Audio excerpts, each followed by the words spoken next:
भाई ने बहनों के साथ माँ को भी नहीं छोड़ा। कैसी कैसी हरकतें भाई माँ और बहनों के साथ करता है।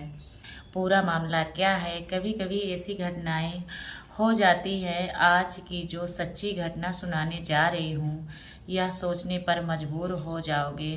बने रहिएगा इस कहानी में। नमस्कार दोस्तों, कहानी देखने के पहले लाइक सब्सक्राइब ज़रूर कर लिया करें।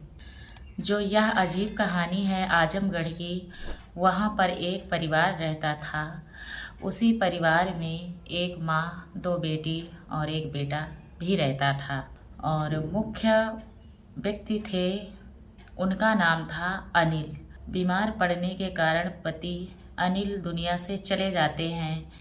फिर पूरी जिम्मेदारी छोटे लड़के पर आ जाती है। अनिल की पत्नी कहती है, बेटा तुम बाहर चले जाओ, वहाँ से कुछ कमा कर लाओ, ऐसे काम नहीं चलने वाला है। लड़का चला जाता है मुंबई।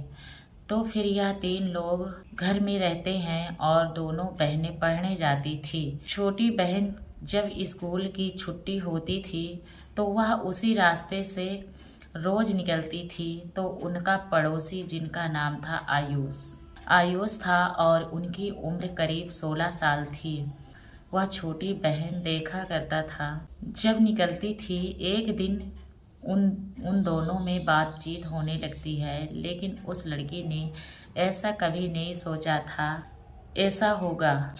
आयुष को उसने आयुष को वो भाई कहकर बुलाती थी। लेकिन आयुष की जो नियत थी अच्छी नहीं थी। वह लड़की एक दिन आयुष को अपने घर ले जाती है। कभी कभी आना जाना आयुष का उनके घर में बना रहता था। एक दिन वह लड़की अपने कमरे में सो रही थी। वह सपना देख रही थी और उठकर चिल्लाने लगती है और रोने लगती है ज़ोर ज़ोर से। तो यह सुनकर उनकी माँ आ जाती है और कहती है, क्या हुआ?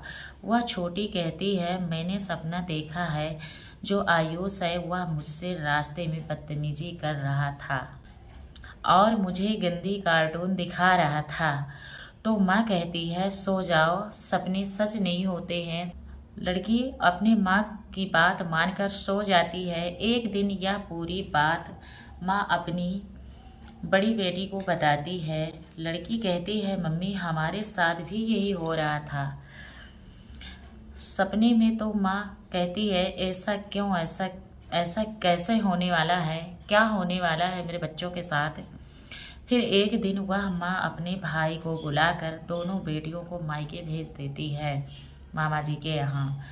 दोनों बहनें चली जाती हैं। तो यह माँ अपने बेटे से बताती है। तो वो लड़का कहता है, माँ आप चिंता ना करो, दोनों बहनें ठीक हो जाएंगी, आप आराम से रहा करो घर पे। एक दिन माँ कमरे में अकेली कुछ काम कर रही थी। तो वही लड़का आयुष आता है, कहता है, यह बताओ आकृति और साक्षी कहाँ चली गई हैं? तो माँ की आवाज़ अंदर से आती है, मामा के घर गई हैं। तो वह आयुष यही पूछकर चला जाता है घर से। जब थोड़ी दूर पहुंचता है और कुछ सोचकर वापस आ जाता है, वह आयुष कमरे में जाता है जहां पर साक्षी की मम्मी काम कर रही थी। वह आयुष उनके ऊपर कूद पड़ता है और संबंध बनाता है। बहुत सारी हरकतें उनके साथ करता है। आकृति और साक्षी की मम्मी यह सब अपनी आंखों से देख रही थी। फिर वह अपनी दोनों बेटियों को मायके से बुला लेती है। आयुष को दावत के बहाने घर बुलाती है, कुछ नशीली दवा मंगवाती है बेटियों से। आयुष को अच्छा भोजन तैयार करवाती हैं। वह आयुष आता है, उनके सामने वही थाली रखी जाती है जिसमें नशीली दवा थी। 2 मिनट बाद वह बेहोश हो जाता है। उनको बोरी में भरकर एक नहर में जाकर फेंक देती हैं। उसी गांव के एक औरत यह सब देख रही थी और वह पुलिस को खबर कर देती है। और फिर बोरी फेंकने वालों को बुलवाया जाता है। माँ बेटियों के दोनों के साथ सामने खड़ी थी, पूछती थी, पुलिस क्या हुआ था, सब कुछ बताओ।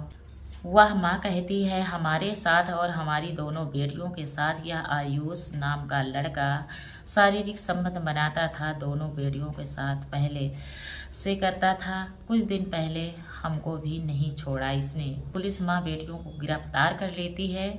इन दोनों बहनों को आयुष को लेकर आपका क्या कहना है, कमेंट में बताओ। कहाँ से यह कहानी देख रहे हैं यह बता के जाना आप लोग। कहानी से सीखने को यह मिलता है कि अगर आपसे कोई बदतमीजी या गंदी हरकतें करे या कोई बात, तो माँ बाप से लड़कियों को छिपाना नहीं चाहिए।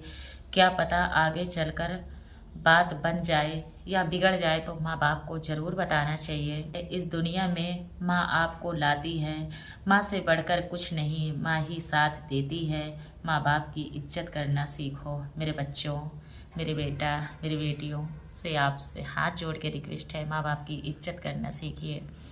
वीडियो शेयर ज़रूर करना।